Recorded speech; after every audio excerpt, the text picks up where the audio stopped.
Hello, everyone, and welcome to today's webinar with David Willoughby. My name is Kesley Price. I am the Product Marketing Manager here at Technical Toolboxes. We will get started here in just a second, but first, if you have any questions on what David is covering or how our HDD Power Tool works, there is a chat box on the right-hand side of your webinar interface. So please send us any questions you may have throughout the presentation, and we will do our best to cover all those questions we receive near the end of the presentation. With that, we will get started, and I'll turn it over to David. Thank you. Thank you, Kesley. Good morning, everyone. I'd like to welcome you to the webinar for Advancing Borehole Stability Analysis in HDD. If you're not familiar with me, I've been working with directional drilling for over 40 years now. I've been involved in mainly on the engineering side and on the construction side. Back when I was working, I had clients both from the engineering sector, the pipeline sector, and even the contractors were a lot of my clients. But I'm retired now, but I still teach a lot of webinars and classes, so I stay active in the industry. I give you my email and my cell phone number there. Again, if you need to reach out to me with a question or whatnot after the webinar, I encourage you to go through the technical toolbox, the chat box, like Kesley said, and ask any questions. But down the road, if you have a question, you need to shoot me an email. Don't hesitate to do so. Again, today's agenda, we're going to focus on borehole stability, and we're going to talk a little bit about depth of cover, about inadvertent returns to the surface, and then hydrofracture. We're going to talk a little bit about how we evaluate the risk of hydrofracture and some of the equations that we use. Look into the cavity expansion model and the likelihood of having a hydrofracture. Talk about safety factors a little bit, an important topic that comes up a good bit. And a big one there is modeling under various soil conditions. One of the big problems with using the cavity expansion models is people don't necessarily know how to model with different kind of soil conditions you might be in. So we're going to cover that a little bit. And when I go through that, we're going to actually go to the HDD Power Tool and look at that a little bit and the module they have in there for borehole stability. Okay. So let's start out talking about depth of cover first. How deep we need to go on a drill. When I first started this 40-some years ago, most of our depth of cover, we used rules of thumbs. We'd be so deep under a highway, or normally 15 feet was a number you typically hear people use. A certain depth underwater, normally 25 feet was a typical depth you would hear underwater. So back in the late 1900s, early 2000s, those rule of thumbs were kind of standard practice for people to use. However, I would encourage you that the depth of cover should be governed by a definition of the obstacle, not a rule of thumb. That's an outdated practice, and I would encourage you not to use that. I do a fair amount of expert witness testimony, and I've seen a lot of engineers and designers get in trouble for using a rule of thumb instead of doing some type of analysis. So we're going to talk a little bit today about how we do the analysis for hydrofracture. But the key thing is, right, like I said, the depth of cover should be based on the definition of that obstacle, what you're crossing. And it's going to change from one obstacle to the other. It's going to change based on various soil conditions. So the minimum depth of cover that we use, we establish that by any permit requirements that we might have from the whoever we're crossing or the permitting authorities. If they give us a certain requirement, that's always a starting point. We've got to be that deep. But then we'll do calculations on borehole pressure. So how much pressure will that borehole maintain without having a risk of fracking out? And so if the railroad tells me I've got to be 15 feet below their rail, that don't alleviate me the responsibility of doing my allowable pressure calculation. If I do that and I say I need to be 25 feet to keep from fracking out, then my minimum depth is 25 feet, not the 15 that they give me. So we'll talk about how we come out estimating some of these allowable pressures. Now, when you get to the case where your operating pressure in the hole, the mud pressure in the hole, exceeds the allowable pressure for the formation, really about the main thing you can do to alleviate that from a design is to go deeper. Now, there are some means and methods we can use in construction, such as conductor pipe, relief wells. I don't have time to cover those in this webinar, but those are construction methods we use. But from a design point of view, again, we pretty much normally have to go deeper to try to take care of those kinds of issues. Okay. Now, invert returns. There's always a risk of having an invert return when you do a drill. And again, invert return is anytime your drilling fluid gets to the surface, okay, regardless of the cause, regardless of what caused it. When I get mud on the surface, I didn't want that to happen. That's an invert return. And it can be a big issue depending on where you're drilling at. If you're drilling under some of your environmentally sensitive areas, if you're drilling under a highway where you worry about you fracking up, maybe causing damage to the roadway, under another utility, and you might get in that trench and cause some problems there. Now remember, our drilling fluid is usually a non-toxic fluid.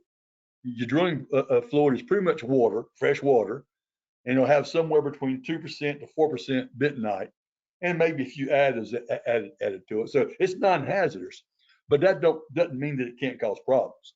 Again, it can cause problems, again, damaging other structures. Your drilling fluid is a suffocant. That's how it seals off the hole. It can also cause your plant life and wildlife in the water bodies to suffocate. So again, we don't want that to happen. We want to control those, but it will happen from time to time in drilling. Even if you do everything the way you're supposed to, you can still have those inadvertent returns. That's why we call them that. The key thing is, what do you do when it happens? So make sure when you design a drill and you're involved in a drill, that you always have a plan and what to happen if that does happen. Always have that contingency plan, because it can happen. Now, the risk, there's always a risk of having those inadvertent returns, but that risk can be reduced. Now, you notice I don't say eliminated. We can never eliminate the risk of a return, but we can reduce the risk of that return by good design and by good construction practices. And by the way, it takes both. You can have a good design and have a contractor who doesn't do the drill properly, and you can have inadvertent return. And on the flip side, if you give the contractor a poor design, it doesn't matter what he does, you have that risk of having those inadvertent returns.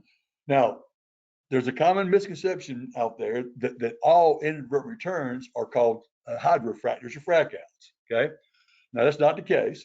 A lot of our inadvertent returns are caused by the existing formation that we're drilling in.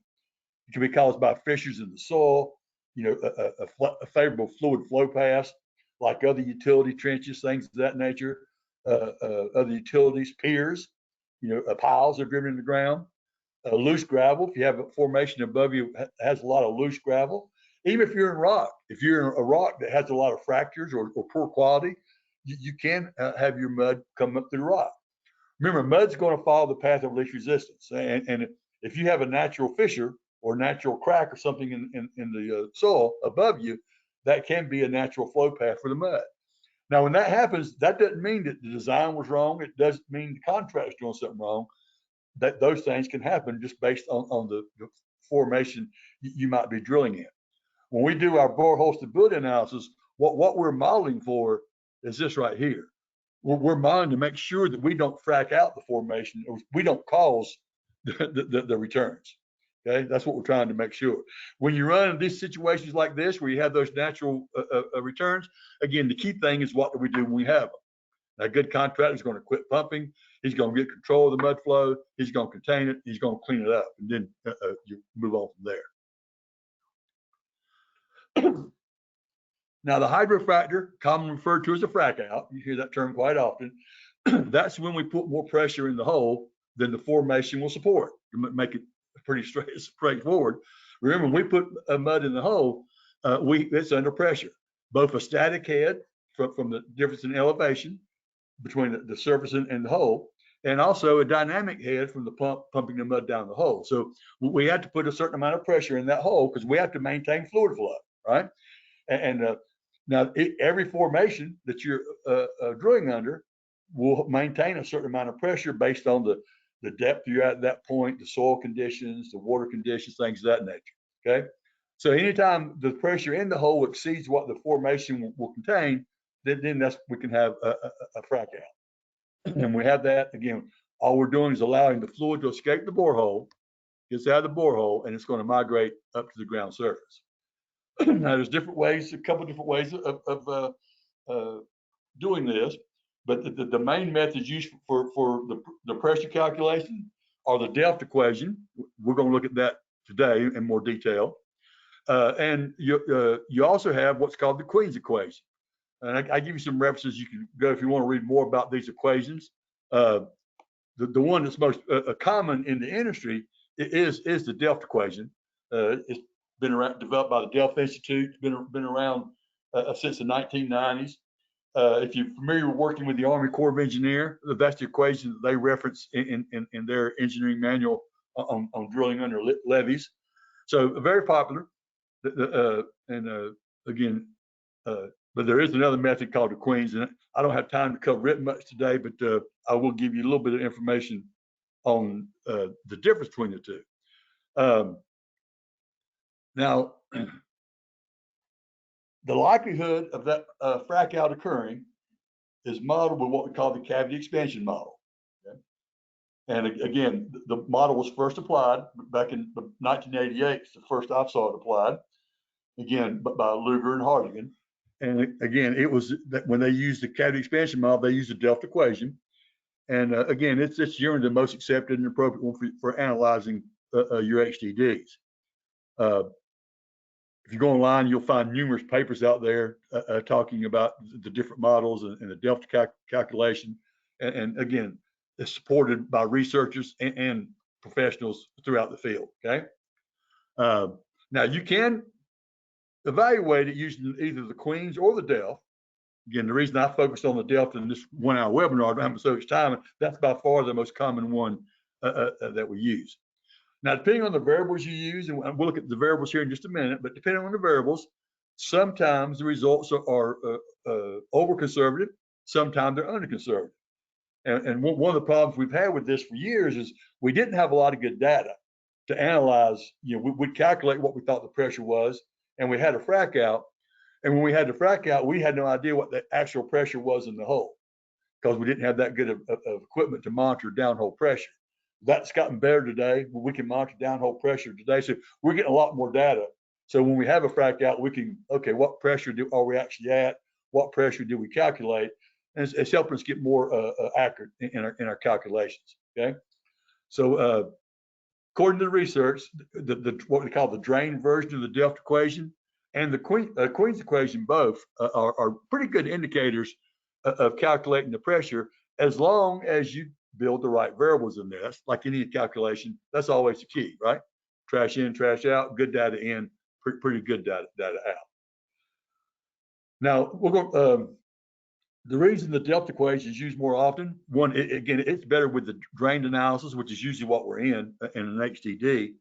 And it also has a bit bigger impact when we're using what we call a localized radius of the plastic zone. And the plastic zone is really from where you're going to frack out up to whatever depth you're looking at.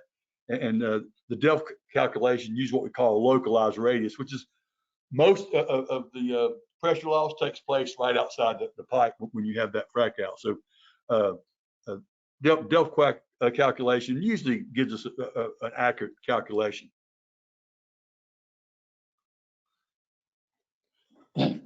So you saw a picture there of this was a frack out, by the way, and it's very common.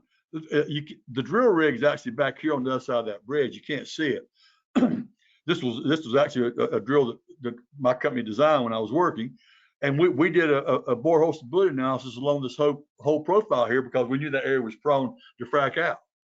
And you can see you're okay everywhere along that drill path till you got to this one point right here, and then right here you have a frack out. Now what happened?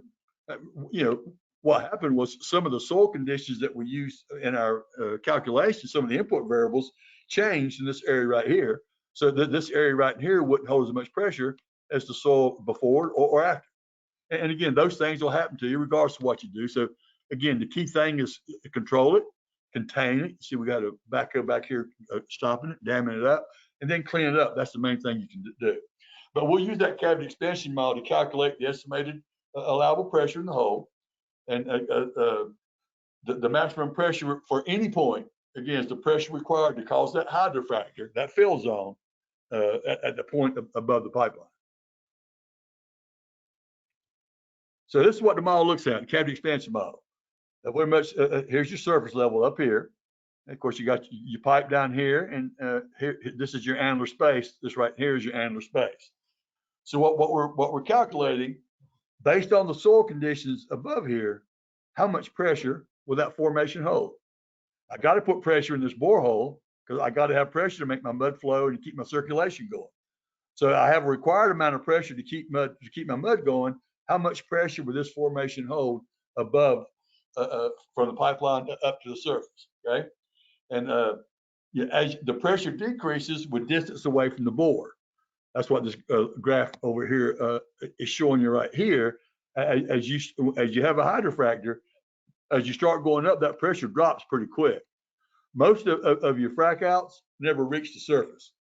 You frack out, and we call it healing. They'll get healed somewhere under the ground. And if a contractor's drilling, he'll notice he loses mud, but you don't have anything at the surface. And then eventually he'll pick that mud flow back up. That's a frack out, but it never made it to the surface. It healed itself in the ground. That's what happens most of the time. But what we're going to model with the model is how much pressure does it take to bring that mud all the way up here to the surface. So that's what we're going to model with. That's what the cavity expansion model does. Now there's that Delft equation I mentioned to you earlier. I'm not going to go spend much time in the math today, but you can look and kind of see the variables, which is what's important down here. Now, what we're calculating is the maximum allowable pressure to take you up to the surface. And this, you can see in the equation, I'll just go real quick. This right here is your initial pore pressure. That's your groundwater pressure. That's the weight of the water times the height of the water table. This right here is what's called your initial effective stress. Now that's where you take the weight of the soil, goes into it, and the weight of the water in the soil. That goes into your initial effective stress. Then you have your angle. You have whatever the angularity of your soil is. This is the cohesion of your soil. And this right here is what we call the shear modulus. And the rest of them are the same, but we'll run that calculation to come up with what that allowable pressure is. Now, what we'll normally do, we'll get this data here, we'll minus this. We'll get all the other data from the geotech exploration, and and that's the numbers we'll put in there. So that's the equation you're going to do when you do the cavity expansion model. Now you will see that equation written different sometimes. Under most soils, the vast majority of your soils, you're going to have angularity, and you're going to have some fines with cohesion, and so you'll use this entire calculation right here.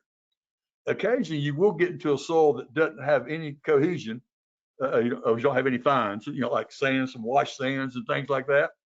And if you're under that, you just rewrite the equation like it is right here. And again, occasionally you'll get into a soil with no grain soil, no angularity, but you'll have fines. And if you have that, it's nothing more than the initial stress, the water stress, and the cohesion is all that is. So you'll see it written each way as you go through and see examples of this calculated. Now that raise to the plastic zone, remember that we call that RP max right here. That's the height of the ground up to the ground surface, whatever height you are right there. And remember that R sub O is the radius of the borehole.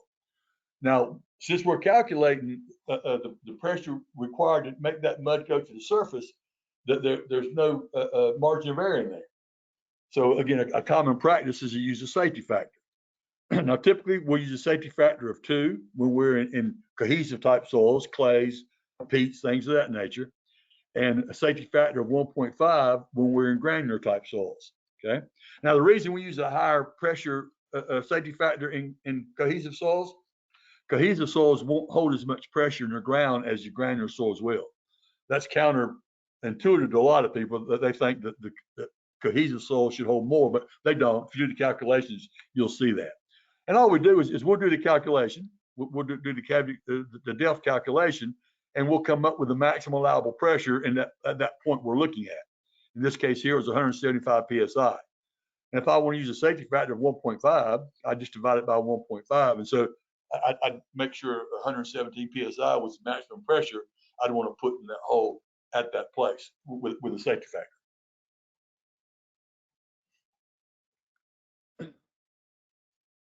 Now, safety factor excuse me, like any other safety factor we use in engineering, it's based off your engineering judgment, and you have to apply a little bit of thought to it. And as a general rule, I would go with those factors right there. But there might be some cases where you want to not even use a safety factor. Let me give you an example. Let's just say I'm doing my cavity expansion model and I'm looking at a point close to the drill rig. And by the way, usually the pilot hole is your worst case because you have a one-way flow of mud and you got a smaller angular space. So usually the pilot hole is going to be more apt to frack out than any other phase of the drill. So if I'm looking at a spot not far away from my rig and I'm doing my depth calculation, since I'm that close to the rig and my variables are pretty well defined that close to my rig, I might not use a safety factor if I'm that comfortable. The farther I get away from the rig, the deeper I get, the more I'm going to want to look at and use those safety factors. Now, another thing that can impact the accuracy of your calculations is the soil layers. Your bore path didn't go under one soil layer. It's going to be under different layers, right? This right here is actually a graph from a project. And you can see in this example here, we have four different layers. And here's a table with the data in each of those layers: the friction angle, the cohesion, the soil weight, and the shear modules. Remember, all those data went into our calculation. So if I've got my pipes right here, and I'm doing the calculation all the way up to here, and I've got all those different variables, how do I build that model? So we're going to look at different ways that we'll do that. One of the most accurate ways to do it is to calculate that initial effective stress. I showed you that earlier. Is to calculate that for each soil layer, and then you add them together to get your total initial effective stress at the point of interest. Okay, I kind of show you how we do that. If you look at strata 1, we're down at 12 feet deep. The water table was down at 10. So I've got 2 foot of water above me and I've got 12 foot of soil above me, right? So that's what I've got in that first layer. My soil in that first layer is 115 pounds. That's the weight of the soil right there. And again, here's that initial effective stress calculation. Take the weight of the soil, ground surface, water table, and again, you come up with 9 PSI. So I've got 9 PSI initial effective stress in zone 1. In zone 2, I've got 21 feet of water table and 21 foot of depth. Remember, my water table is right here. So again, what changed right here is the depths, of course, changed, and also my soil weight changed. I've got 120 pounds per cubic foot of soil weight. So I've got 8 in layer 2 is my initial effective stress. So again, I've got 9, I've got 8. Now my third layer right here is 20 feet and 20 feet, but that layer is 20 feet. Now see, I'm doing each of these as a layer. I'm doing each individual, not all the way to the surface, just that individual layer. Now right here, I've got 115 pounds per cubic foot, so I come up with 7. And on my last one, I'm 10 feet. This last one right here is a 10-foot layer. Okay, and again, my soil is 110 pounds per foot, so I come up with 3 psi in this layer. So my total effective stress, all the way down to 63 feet, which is how deep I am, it's the depth of my drill. My total effective stress is just the sum of all those, which is 28 psi. So back here in these equations I showed you, here's your initial effective stress and each of the different equations. What you would do, you would use that 28 psi as your initial effective stress. Okay.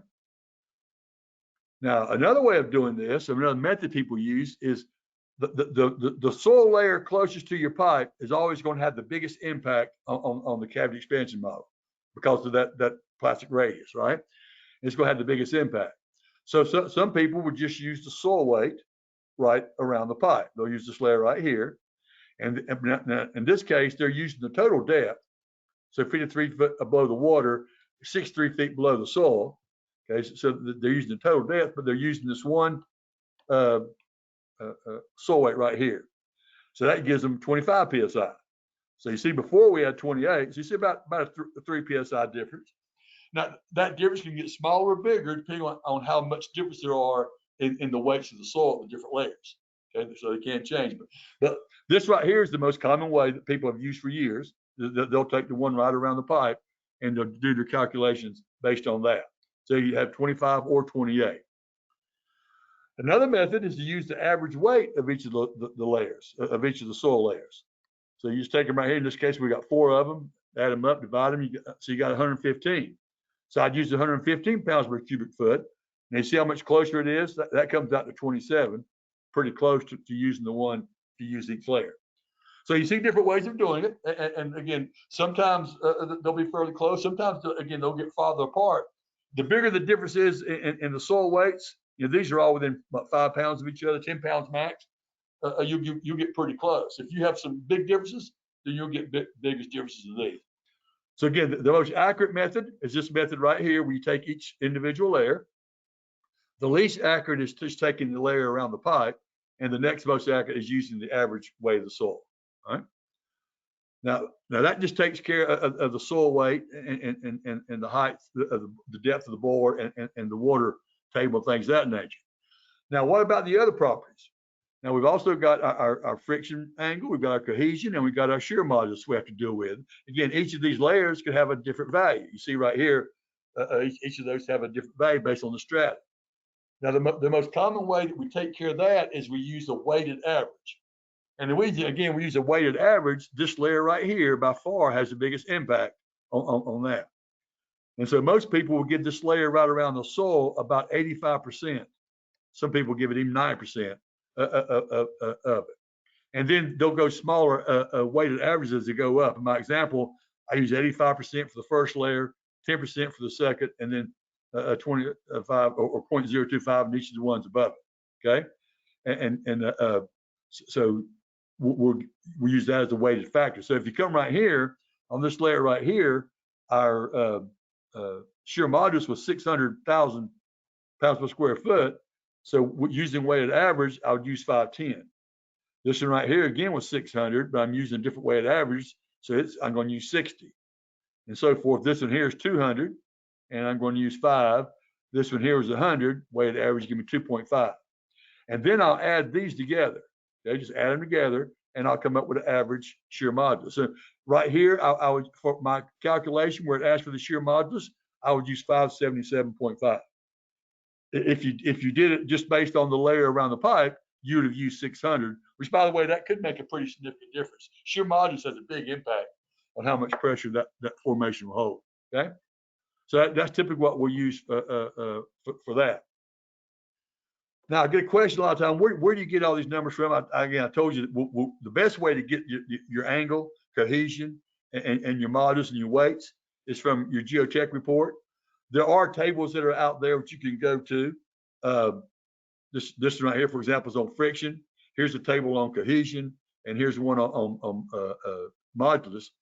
And again, you can go to either one of those, but they'll give you typical values that you can use to input into your calculations. Okay. Now, the other thing we have to do is determine the minimum required drilling fluid pressure. Like I mentioned earlier, what these calculations right here tells how much pressure the formation will hold at any particular point. Now I need to know how much pressure do I have to put in that hole to keep my mud flowing, right? I've got to keep it flowing, do my drill, get my hole cleaned out, things of that nature. The minimum required pressure, again, is a combination of that static head, that fluid head, and also the dynamic head, the friction between the mud going through the wall. Now, the things that impact the minimum required pressure are the length of the bore. Now, that's not a total length, that's the length to the point you're looking at, okay? Let's just say this is my ground, and my bore is going like this, okay? That's my profile.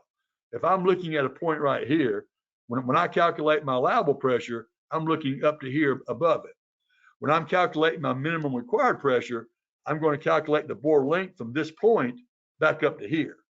The bore depth at this point right here, the bore diameter, again, if I'm drilling a pilot hole, it'll be whatever size that drill bit was, that'll be my bore diameter. The drilling fluid weight and the drilling fluid flow rate are the factors that go into your calculating your minimum required pressure. This is a hydraulics calculation. Again, it's used in the cavity expansion model. You could use another calculation if you want to. You just calculate in hydraulics. Now, this one right here, all these numbers right here are unit conversion factors, keeping these units here consistent. So if you look at this calculation right here, that's unit conversion, that's unit conversion. All you're taking is the weight of the mud times the height of the bore at that point you're looking at. That's your static head, right? So this is your static head right here. Then you're going to add that to this right here, which is your dynamic head. So again, you got the length of the bore at the place where you're at looking back up. You got your viscosity of the drilling mud. You've got the angular velocity of the mud. That's the velocity in the hole. Of course, diameter of the bore and the diameter of the drill pipe. So again, if I'm doing a pilot hole, if my drill bit was 8 inches and my drill pipe was 4, I've got a 4-inch angular space, right? That's all that does. And this right here, of course, is my yield point of the drilling fluid. And do that, and that gives me that's the pressure required to keep the mud flowing at that point that I'm looking at, okay? Now, if this pressure gets higher than my allowable, that's when I have problems with causing frack outs. I get asked a lot of times questions about some of this input data. If you use the power tool, you'll see that they give you some defaults to use and some numbers you can pick from. If you don't, if you want to know a good place to get, again, this right here is the yield point and the plastic viscosity and the yield point are the things that people get a lot of questions about. So I give you this chart right here that comes out from our mud class when we teach mud. Now, forget these right here. That's all based on rheology, but just regular numbers. Remember I told you the mud's usually 2 to 4%. The rest of it's water. So you have a 2 and a 4% for each kind of soil type. This is sand, this is clay, this is organic, all right? And again, it gives you a range for the yield point and a range for a plastic viscosity. Now, if you don't have any idea, just say you're in sand and you don't know what kind of mud or what percent mud the contractor is going to use, just pick the highest value. In that case, you pick 15 and you pick a viscosity of 12. Okay, same thing if you're in clay, just pick the highest value. And that'll get you in the ballpark when you start doing those calculations, right? Hey, David, I Yes. apologize. I just want to interrupt quickly because we have a couple questions while you're talking these equations here that I was hoping we could cover. So first one being, is the cavity expansion factor higher in clays because the particles are so small that they don't have voids to accept more fluid? Not really. The reason in clays that you won't hold as much pressure, even though your clays are cohesive, again, they're very small, they're very fine grained. And when you have the larger grain type particles and you have that angularity, and that friction angle has a lot to do with it, how big that angularity is, it helps form more like a locking mechanism. And it'll help hold more of that pressure in the hole. So the mud can flow easier through the cohesive soil than it can through the granular type soil. Great, thank you. And then one more regarding the equations. If you're using the method with all of the strata heights, would you still use the average modulus? Why not assign each strata its actual modulus? Well, the modulus don't go into this right here. You see, when I use the average, the only thing I'm averaging is the soil weight. And now, so all these equations here go into that total effective stress calculation, which the modulus didn't go into that. Now, these right here are the calculations that deal with all of your other particles. I mean, all your other variables. Okay. So for any other variable, don't matter whether it's modulus, cohesion, or angle, then we just use a weighted average. Okay. So and this right here, this was 600. This right here was 600. This one right here was 200. And this one right here was 100. Okay. So all we do is we use a weighted average of these, and that's what we'll put in the calculation. Remember, in the calculation, for example, for modulus, the only place that goes into effect is right here and right here. That's where it goes into has an impact. Any other ones? That's it for now. There's some that we'll cover at the end. Thank you so much. Okay. All right, so this table here gets you in the ballpark on the input data you can use for your calculation here. Now, I mentioned earlier that the pilot hole is usually the worst case. Normally, we'll have our highest pressure because of that. Now, remember, what phase of the drill you're at does not impact your allowable pressure. Your allowable pressure is caused by nothing but the soil above it. So it don't matter whether you're doing the pilot, the ream, pullback, the allowable pressure is going to stay the same. But the required pressure is usually higher during the pilot bore because you have that smaller annular space and you have a one-way flow path. So in most cases, if you pass the pilot bore, as far as frack out, your cavity expansion model, you'll be okay with the other phases as well. Okay. Now, sometimes during pullback, if you have a very small annular space, the pressures can build up. But again, that's not what you'll typically see. So we'll use those maximum and minimum calculated pressures to check the chance of hydrofracture. And again, what we do is we look at areas of interest. Again, so if I'm looking at a drill, 2,000-foot drill, I've got to make my engineering call. What areas do I want to do the model? Because remember, if again, this is my ground. If this is my drill, I'm looking at a point. So if I look at this point here, I might pick a point here, pick a point here, pick a point here. So I'm calculating the allowable pressure for each point and the required pressure at each point. And those areas of interest are usually any area where we have a low earth cover, anywhere you have the soil drilling like that. So you have a less cover down here. That's always an area of interest. Utility crossings, very important. If just say this is your ground right here, and this is your drill right here, okay? And you're doing your cavity expansion model. Now, if I'm going under another utility right here, I'm worried about the height from that utility down to the pipe. So I'll have a lot less distance than I got up to the earth. So always pay attention to those other utility crossings, especially if you're going under a pipe that if you fracked out into their trench, you could cause problems. Things like push-on joints, like a lot of your sewer pipes or ductile iron push-on joints. And again, if you get mud up in those, you can separate those push joints pretty easy and wind up with a big mess. So water crossings, highway crossings, and things of that nature, okay? And we'll compare the risk. And that's kind of what we're doing right here. We're looking at your point of interest. Like I told you, we're looking at our height, where we're at. So in this case here, we're looking at this point right here, and we'll model how much pressure will the formation hold right here, and how much pressure does it take to get it back. Let me we'll make sure we got plenty of time to go look at the online tool, but let me see here. One thing when you do this right here, if I'm looking at a point right here, okay, so I'm looking from here down to here. So in this case, this is my water table right here. So that'd be the depth below the water table, and this is right here is the depth below the soil. If you're going under a water body like a river or a stream, then you also add in the weight from that water above you as well. Okay. So let's go do a software demonstration. Let me get out of this right here, and we're going to go to the HDD power tool. Now, if you go to the HDD power tool,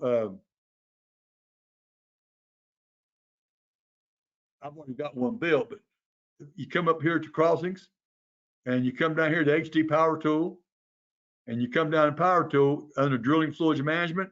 You'll see we got right down here for hydraulic fracture analysis. And you click on that right there, and you'll come up to this page right here. Now, again, I've already built a case. You can see right here, the multiple cases. You can build a case, you give it a name, you save it. You can save it as if you want to duplicate something. So in this case here, I did one for this webinar for borehole stability with multiple layer. Now, if you come right here, you can see you can do a single point calculation or multiple point. Now, a single point means I'm going to do one calculation. Let's just say I'm doing a drill, and I'm not really worried about frack out. I'm in rock almost the whole way. But when I come up out of that rock, I've got one area that I'm worried about maybe fracking out close to the stream when I come up out of that rock. So, and sometimes like that, we'll do a single point. And if you do that, you pick single point. If you're going to do multiple points, like I showed you earlier, you click this. And the only difference is it gives you multiple points, layers you can pick. And or not layers, excuse me, points along the drill path that you can pick. And I'll show you an example of that in just a minute. But you see right here, when you do the calculation model, you can do the cavity expansion model, When you do that, that's doing the layer around the pipe, okay? And you hit calculate there, and I hit okay. And you see right now, it gives me the results. So here's my initial groundwater pressure. Here's my weight of the soil below the groundwater. Now, in this case here, my radius to the plastic zone is my depth. Remember, I told you 63 feet. This is my initial effective stress. And remember, it's using that one value. It's using that soil around the pipe. Like I showed you, the one right around the pipe. The maximum allowable mud pressure is 311 PSI, and I only need 47 at this point. So I'm in more than good shape, right? Now, if I come up here and I'm going to go back to the input parameters and go back to the average layer, now that it's going to do the contact layer. You just soil around the pipe. It's going to do the average soil weight, and it's going to do the weighted average, for the friction, the cohesion, things of that nature. Now, you could check any one of these. If I didn't want to do the weighted average, I could uncheck that and it won't do that. So you can check it. You can also put in a safety factor right here. Click this box right here and you can put in a safety factor of 1.5 or 2, whatever you want to do, okay? So now if you look at the difference here, when I calculate here now, I've got my initial groundwater pressure. I've got my weight of the soil below the groundwater, my plastic zone, my effective stress. Now here is that maximum allowable mud pressure. That's using just the contact layer. That's the layer around the pipe. This is the maximum allowable mud pressure using the average soil weight. Here's the maximum allowable pressure using a weighted average.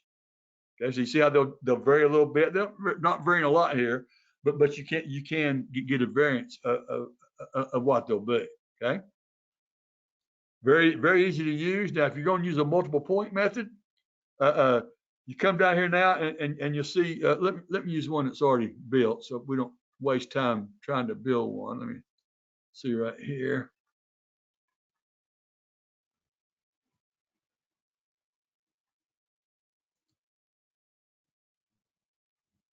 So if I'm using multiple points, not using one point, you see here's my input data. It's the same. Here's my borehole diameter.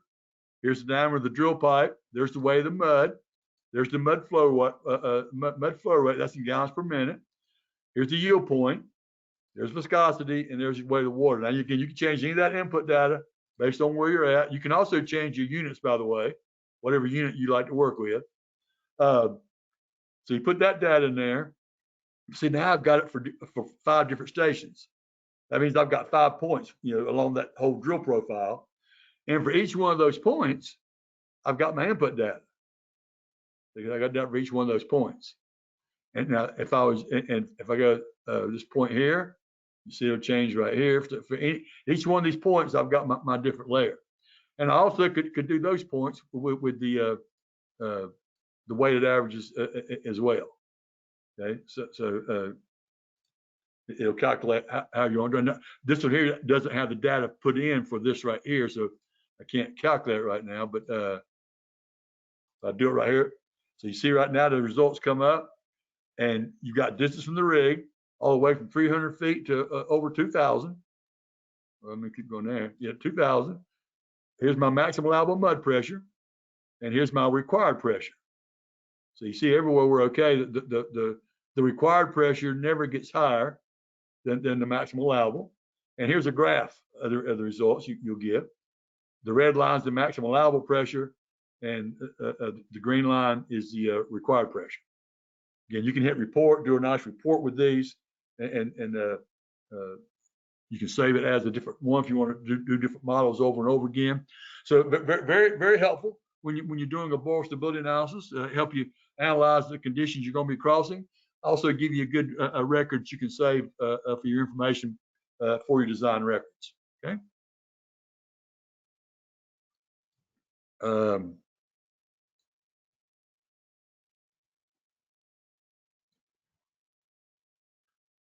Now, Febin's going to talk a little bit about some of the advanced features they've recently input into the HD Power tool. Febin? Thank you, David. Thank you. I'm going to share my screen and start showing some of the advanced features. And Febin, while you pull that up, I'm going to ask David a question that we got in. David, do you recommend having Geotech perform triaxial tests to determine cohesion and friction angle? Additionally, they can only take so many tubes for analysis and triaxials can be expensive. Is it worth only having one strata in analysis if it's not possible to get several triaxial tests in the bore?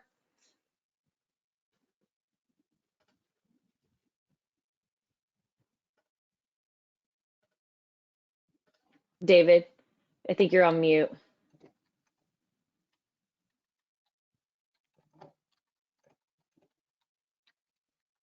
All right, we'll come back to that one. Go ahead, Febin. All right, thank you. Good afternoon, everybody. My name is Febin.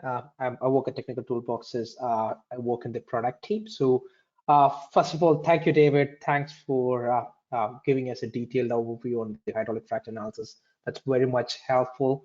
What I want to showcase in the time that I have is some of the more advanced features that we as a team have been rolling out for the HDD power tool. The advancement in the hydraulic fracture analysis was one thing that we really covered. And the next thing that I want to showcase is some of the integration that we did. So as you can see my screen, one of the features that we rolled out was the capability for the users to bring in their AutoCAD drawing within the Hub platform, so that they can work with their HDD design as part of their analysis process that they're doing it. So for that, as a user, you can import your AutoCAD drawing from the DB import process. So right now, what you see here is an AutoCAD import file that I imported for the current webinar. So all you need to do is you basically select the AutoCAD file, bring in your DWG file or the AutoCAD file in any file format that we support most of the normal AutoCAD file formats that's there. This is the drawing that's there. The drawing can be brought in, it can be interpreted. The system essentially allows you to understand the drawing, help map the sectioning of the drawing, lock the different sections for the drawing in together, and once it's done, you can save the file and you can reuse it as a cross for any of your HDD analysis that you're doing. So that's a feature that's available for all HDD power tool users, with the advanced feature, advanced calculator, or the advanced features that's here. One additional feature that we rolled along with AutoCAD integration is what we call as the sensitivity analysis. Sensitivity analysis, think of it as a parameter study that's going to aid you as a user to see what is the extremes for a parameter that could be handled by your objective or your case analysis. In this case, this is my base case, or the HDD power tool case that you are normally used to. It has a 5-section design, and I'm doing my pull force and installation stress analysis here. And me as an engineer, I'm really interested in essentially analyzing a few of the input parameters to see what's the min and maximum range of these parameters and how these parameters could affect my pass-fail criteria. So for that, we have rolled out sensitivity analysis as an advanced feature here. So it also opens up as a second tab in your analysis, available in both pull force and installation stress analysis, steel and plastic. So when you go over here, it allows you to build your unique analysis for the base case. So in this case, it builds in a decision metrics for you, analyzing the top 5 parameters that are affecting your case the maximum. So that's what you see in the decision metrics at the top. And you as a user, you can select what are those parameters that you want to study. In this case, I have selected these 4 as the parameters that I want to study, but it's totally up to the user to essentially see what are those unknowns in the parameter that you want to study there.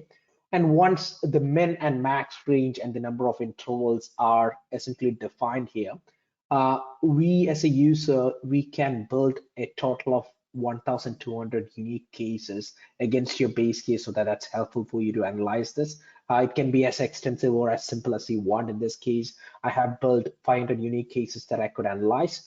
It completed the analysis process, as you can see, and what you see is a study summary with pass-fail criteria, essentially giving me an overview on where it passes and where it fails. I can also have a heat map where I can select any 2 parameters that I want to study the pass-fail criteria for my pull force and installation stress analysis against, to see what's the threshold that I should be careful about, what is comfortable for my current analysis, and what are the places where I need to have a buffer in my analysis. You can essentially complete your heat map analysis. The same thing can be applied for your study plot where you can select any of your input parameter against any of the output parameter that you want to analyze your threshold against between allowable and calculated. And in this case, I've selected outside diameter as a function of total pull load. All these things can be essentially analyzed for your base case. So you can then save your study or sensitivity study in a save study. So from this point onwards, whenever you are going back to your case analysis, you have your sensitivity study available to back up your base case analysis. So this is also something that's available as a new feature that we rolled out. We have been getting feedback on the usefulness of this in the analysis, where the unknown parameters are essentially something that remains unknown in the base case analysis. You go into the iterative process in normal scenarios to study this. In this case, we can study the length and breadth of the parameter and the range and do the analysis. So those were two things that I want to have a quick showcase here, just to make sure that everybody who is joining a webinar has a clear understanding on where we are going with the advanced features that's there. That's all from my side. Happy to take any questions that centered around this, or else it's back to David and Kesley so that they can cover all the questions that's there. Thank you so much, Febin. Okay, we're going to dig into our poll questions next. So we are always looking for ways to improve here at Technical Toolboxes. So these questions help us gauge your interest in the HDD Power Tool and our Training Hub offerings. We will put up each question for about a minute each, then we can move on to the Q&A. Speaking of which, David Willoughby is not only one of our awesome webinars, one of our awesome SMEs for these webinars, but he also has many classes available within our Training Hub. Looking at what's coming up that David is teaching, he has coming up April 30th, an advanced horizontal drilling course, just a few days from now. And that class offers 7 PDHs upon completion. He also has one on May 21st over pipeline AC interference and mitigation, offering 6 PDHs upon completion. So those are just a couple that we have in the next month, but feel free to check out our training website or reach out to us directly if you have any questions. It does look like we have lots of great questions coming in that we want to cover. So we will switch to the last poll question and then we'll move over to the Q&A. I actually might go ahead, David, if you're okay. I'm going to start asking you some of these questions while this last poll question is displayed. Okay, sure. First, I'd like to say that we will be sharing the recording of this. I have a few questions on that. We will share the recording of this post-webinar. You'll receive it within the next day. And this also will be available on our YouTube channel. So, David, will the annular space be compromised by any soil type? Yes, a lot of soil types can compromise the annular space. Remember, when we do a drill, we either have to be able to maintain an open hole, which is normally in rock and shale and some of your more dense, cohesive or granular soils. And if anything happens where you lose that annular space, which is usually when that happens, the pressure above the hole gets higher, and when that happens, it can cave in the hole.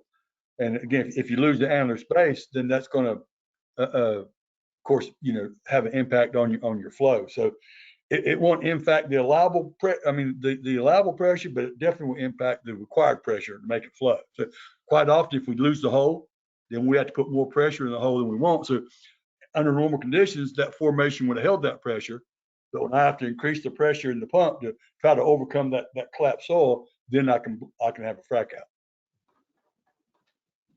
Perfect. Okay.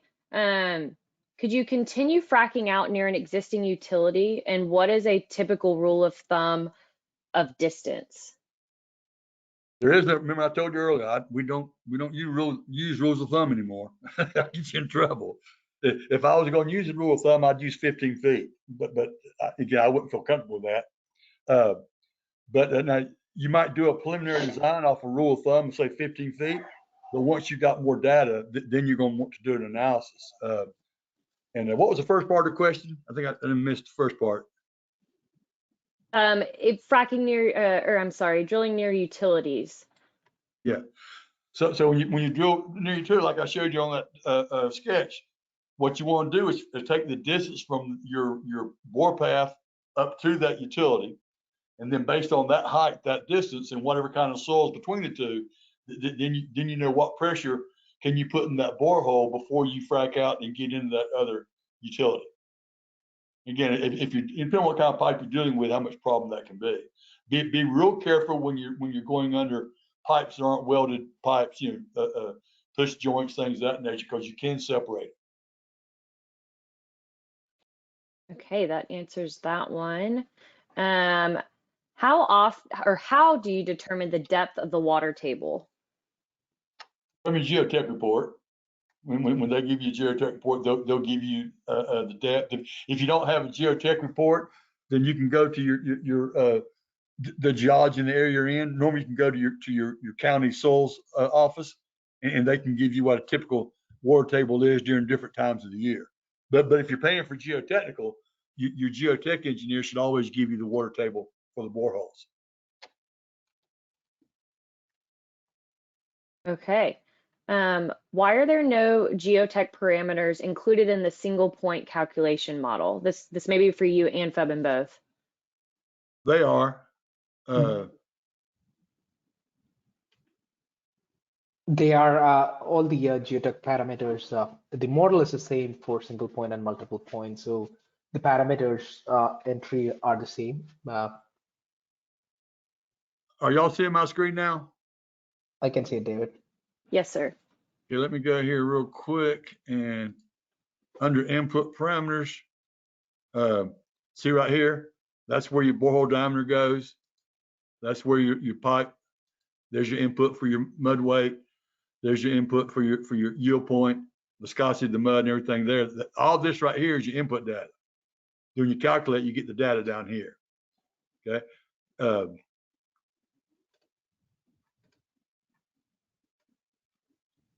Remember, I'm doing different layers of soil. So there's my friction angle for each layer. Here's my cohesion for each layer. There's my shear modules for each layer. The weight of the soil for each layer. There's the height, the ground surface at each point, height of the water table, height of the standing water, and again, if I'm using a weighted average, this is where I give it the weighted average I want to use. Okay, so all this right here is your input data. Then when you hit calculate, then it's just going to give you the calculated values.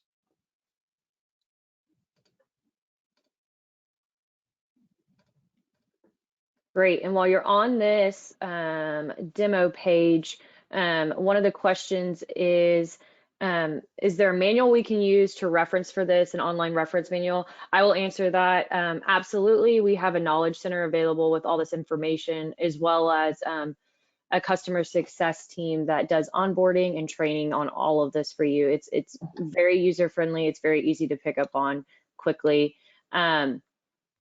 So one of the other questions on this, when using the contact layer, average soil weight, and weighted average checkboxes, is additional input required? For instance, are the weighted average fractions automatically determined or manually input? And there's another part of that question, but I'll let you answer that first. Well, no, if you use the average layer, then you have all this input down here, and here's your weighted average fraction right here. You see it? Remember, that's 85% for that layer. Remember, that's the contact layer, and 10% for this layer, and so forth. So that's your weighted average part right there. So anytime you do your average soil layer, you're going to have the different layers here to put in.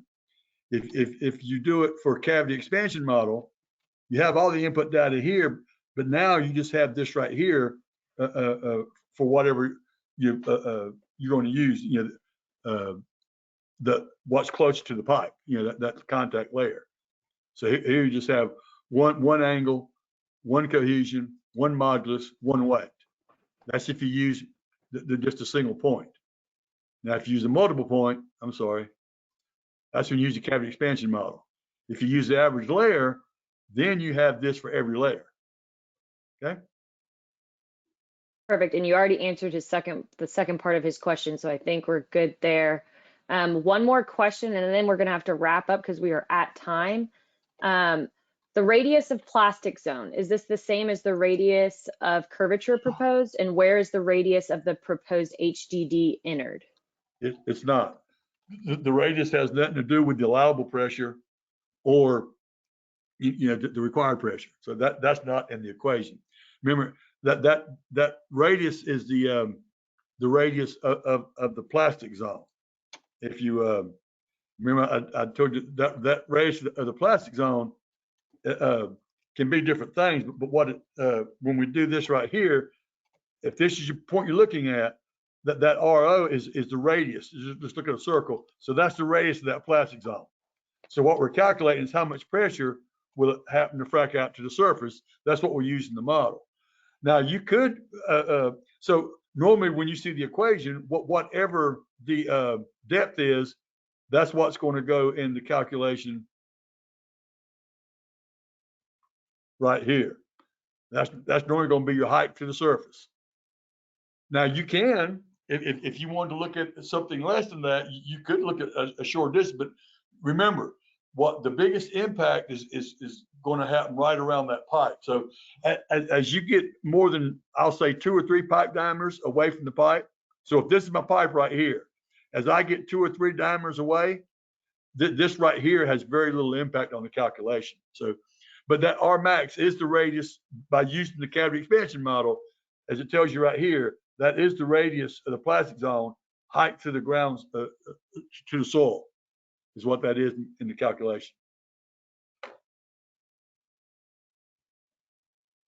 Great, thank you, David. Okay, so we have a ton of questions that we will follow up via email to answer. We'll get David to answer those, and we will send that via email to those that we did not get to. Thank you, David and Febin, and everyone for attending and for submitting questions. You will receive a copy of this webinar recording via email. It'll also be available on our YouTube channel. And just to clarify, because I saw some questions coming in, the classes we offer in our training hub and with our premium pass offer PDHs, but this course today that David just offered does not offer a PDH. And that is a professional development hour. I know that was asked as well. So again, if you have any questions, anything that you weren't able to ask, please reach out to us. And thank you, David, for the presentation. And we hope you all have a great rest of your day. Thank you.